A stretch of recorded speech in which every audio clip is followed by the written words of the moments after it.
Το πρωινό είναι η αγαπημένη μου στιγμή της μέρας. Και με τις σωστές συσκευές είναι ακόμα πιο απολαυστικό. Ξεκινάω πάντα με ελληνικό καφέ.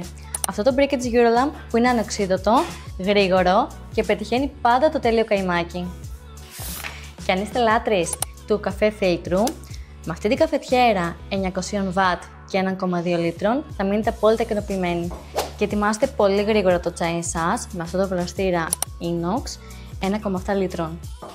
Χρησιμοποιήστε την τεράστια τοστιέρα της Eurolamp με αποσπόμενες πλάκες. Και κάντε το τέλειο smoothie ή την τέλεια βελτέ σούπα με το Rafo Blender με όλα τα απαραίτητα δοχεία ή αξεσουάρ για το τέλειο αποτέλεσμα. Όλα αυτά και πολλά περισσότερα στο eleftheriadou.gr.